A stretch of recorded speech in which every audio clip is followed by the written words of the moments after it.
ఇప్పుడు నేను శక్తిపాతం చేశాను, అదేం సిద్ధి అది? అది దైవ సిద్ధి. అది క్షుద్ర సిద్ధి కాదు, అది దైవ సిద్ధి.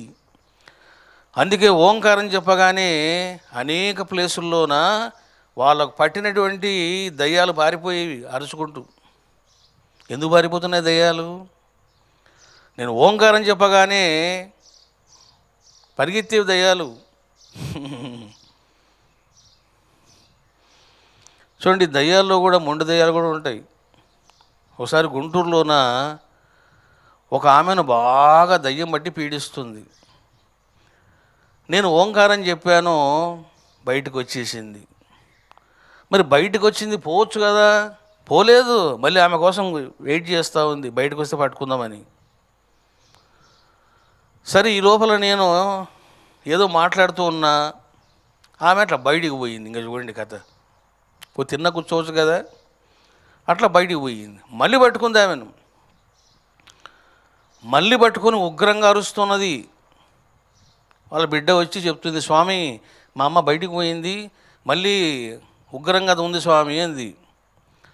ఒకే ఒక అరుపు అరిచా నేను. ఆ అరుపుకి పరుగులు తీసింది ఆ దయ్యం. చూశారా? అంటే ఏమిటిది అది? అరిస్తే దయ్యం పారిపోవడం ఏమిటిది? దాన్నే సిద్ధి అంటారు. ఒకసారి చూడండి, నిర్మల్లోన శక్తిపాత కార్యక్రమం జరిగింది. నేను ఇంకా 3 ఓంకారాలు కూడా చెప్పలే.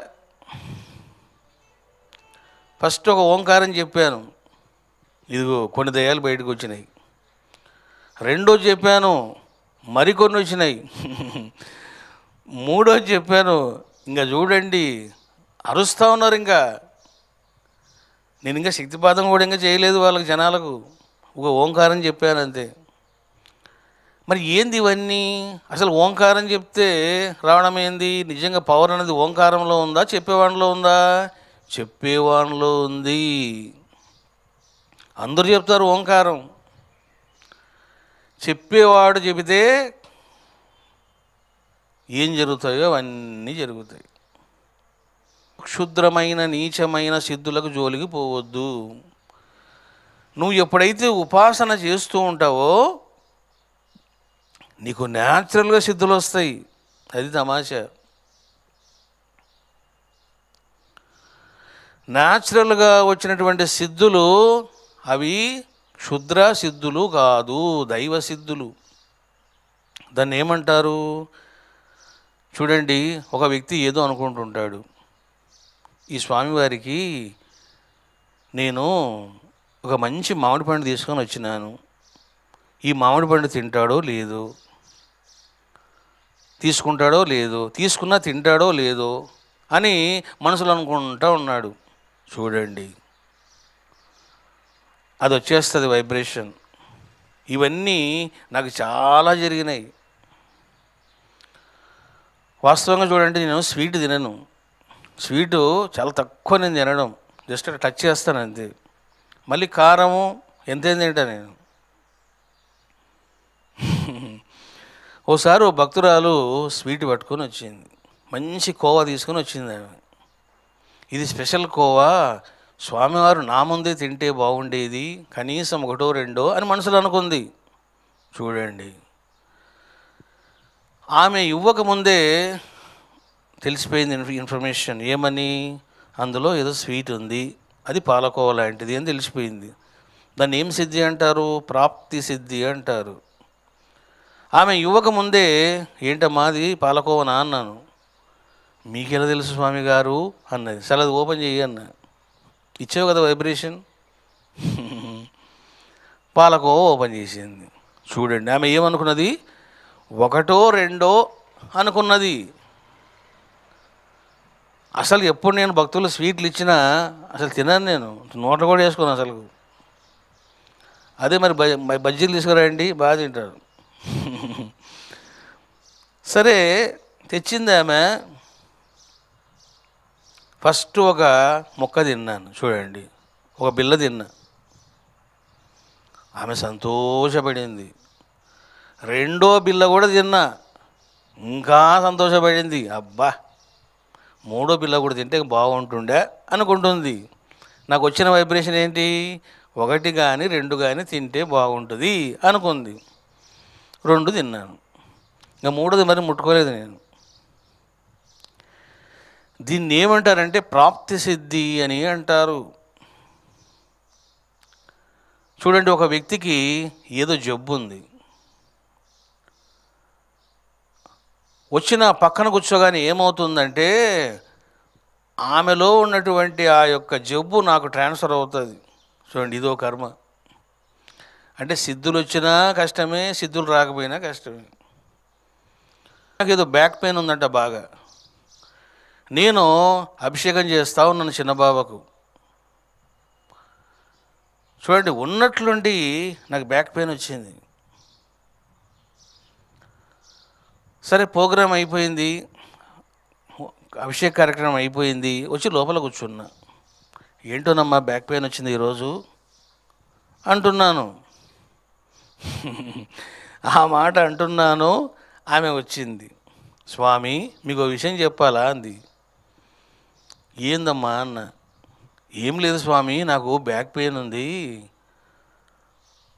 ఎన్ని మందులు వాడినా ఇది తగ్గడం లేదు స్వామి అంది. అది పోయింది స్వామి అన్నది. ఎక్కడ పోయింది? ఇక్కడ ఉంది.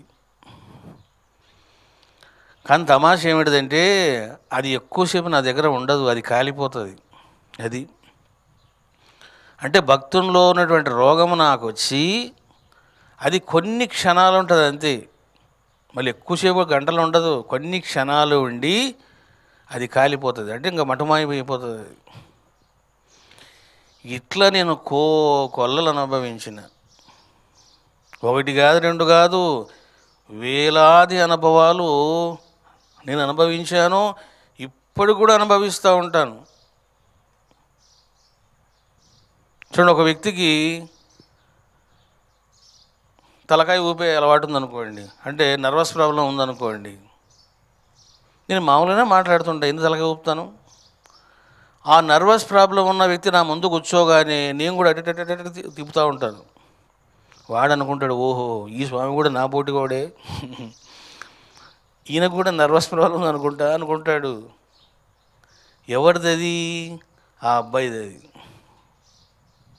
చూశారా బాబు, నీకు ఏవైనా సిద్ధులు వస్తే న్యాచురల్గా వస్తే మంచిదే, అంతేగాని నువ్వు పని కట్టుకొని క్షుద్ర దేవతలను ఆరాధించి చిల్లర దేవతలను ఆరాధించి చిల్లర మహిమలు చేయడం ఇది బ్రహ్మ విద్య కాదు.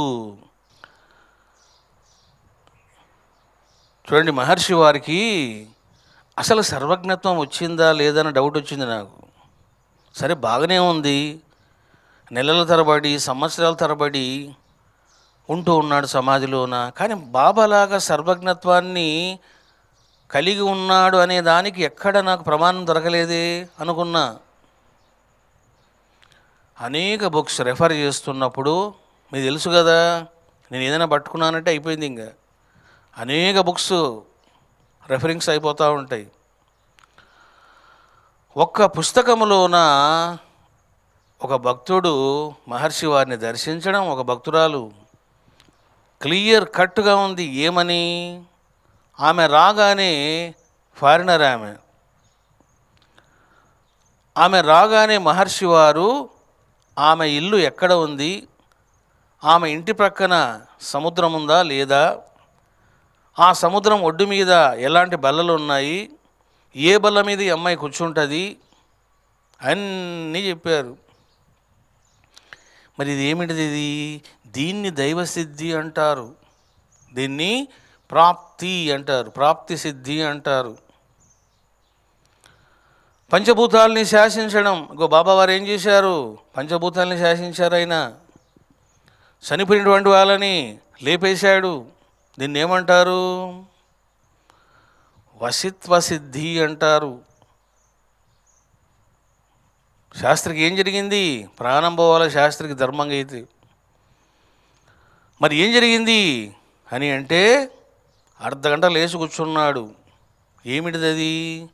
ఇదిగో దైవ సిద్ధి. ఇట్లా ఒకటి కాదు, రెండు కాదు, కరోనా సమయంలోన